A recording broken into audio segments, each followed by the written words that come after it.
नमस्कार दोस्तों। जय माता दी। आशा है कि आप सब लोग अच्छे होंगे। मैं अच्छी हूँ। दोस्तों, जैसा कि हम सब जानते हैं, वट सावित्री की पूजा निकट है। ऐसे में मैं आप लोगों को वट सावित्री की व्रत कथा सुनाने वाली हूँ। दोस्तों, वट सावित्री व्रत हिंदू धर्म में विवाहित महिलाओं द्वारा अपने पति की लंबी उम्र और सुख समृद्धि के लिए रखा जाता है। ये व्रत ज्येष्ठ माह की अमावस्या या पूर्णिमा को किया जाता है। विशेष रूप से उत्तर भारत में अमावस्या और पश्चिम भारत में पूर्णिमा को इस दिन महिलाएं वट यानी बड़ के पेड़ की पूजा करती हैं और सावित्री सत्यवान की कथा सुनती हैं। ये व्रत विशेष रूप से सती सावित्री की दृढ़ निष्ठा, श्रद्धा और प्रेम की स्मृति में मनाया जाता है। चलिए दोस्तों, कथा शुरू करते हैं। जय माता दी। बहुत समय पहले की बात है। राजा अश्वपति की कोई संतान नहीं थी। उन्होंने संतान प्राप्ति के लिए तप किया। उन्होंने 18 साल तक 1 लाख अंगूठियां चढ़ाईं, जिससे कि उनसे प्रसन्न होकर देवी सावित्री ने उन्हें दर्शन देकर पुत्री के रूप में जन्म लेने का वर दिया। उस कन्या का नाम सावित्री रखा गया। वे अत्यंत सुंदर, गुणवान और बुद्धिमान थीं। जब भी कोई उन्हें देखता तो वो राजा से ये जरूर कहते कि ये कोई मामूली पुत्री नहीं है, ये स्वयं देवी का रूप है। जब सावित्री विवाह योग्य हुई तो राजा ने बहुत से राजकुमारों को सावित्री के सामने पेश किया, लेकिन देवी सावित्री को कोई भी राजकुमार पसंद ही नहीं आया। तो राजा ने उनसे कहा कि वे अपने योग्य वर स्वयं चुन लें। सावित्री ने वन में तपस्या कर रहे एक राजकुमार सत्यवान को पति के रूप में चुना। लेकिन नारद मुनि ने सावित्री को बताया कि सत्यवान बहुत ही गुणवान तो है, परंतु उसकी आयु बहुत ही कम है, केवल 1 वर्ष। यानी वे अपने पति के साथ शादी के बाद सिर्फ 1 वर्ष रह पाएंगी। सावित्री ने फिर भी सत्यवान को ही अपना पति बनाने का संकल्प लिया। विवाह के बाद वे अपने सास ससुर के साथ वन में रहने लगीं। जब सत्यवान की मृत्यु का दिन निकट आया, तब सावित्री ने कठोर व्रत और उपवास करना शुरू कर दिया।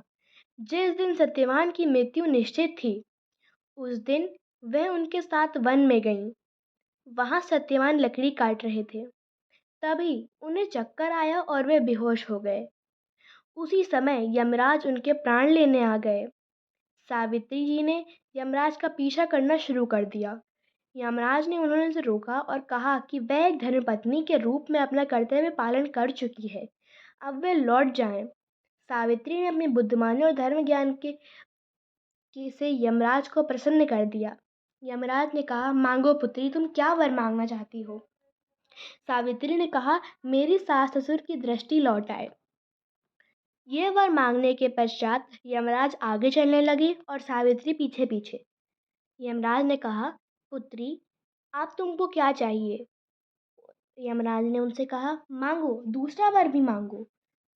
सावित्री जी ने कहा, मेरे ससुर का खोया हुआ राज्य उन्हें वापस मिले।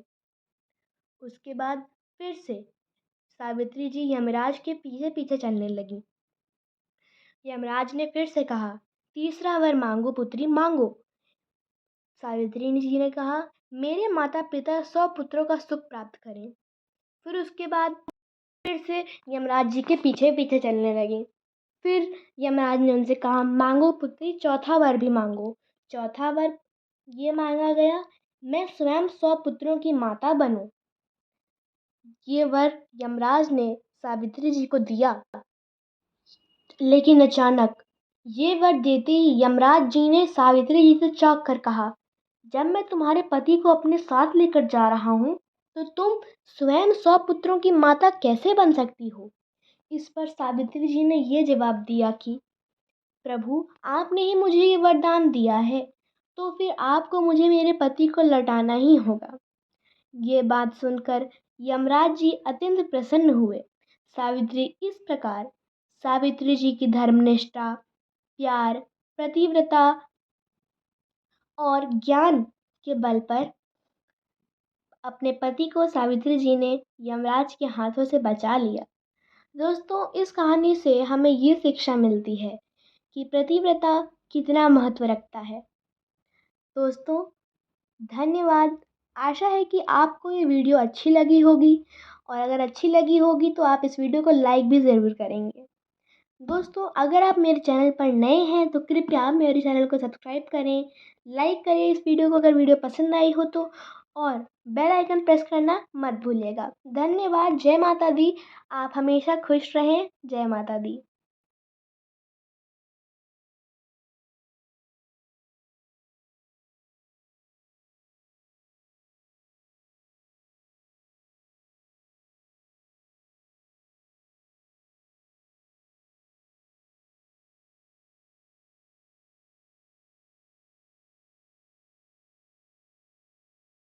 और अगर अभी तक आपने मेरे चैनल को सब्सक्राइब नहीं किया है तो कृपया उसे सब्सक्राइब करें, और अगर आपको और वीडियोस देखने हैं तो बेल आइकन प्रेस करना ना भूलिएगा। कमेंट में बताइएगा कि हम लोग आपको और क्या किस टाइप की स्टोरी चाहिए, और लाइक करना मत भूलिएगा अगर वीडियो पसंद आई हो तो। धन्यवाद। जय माता दी।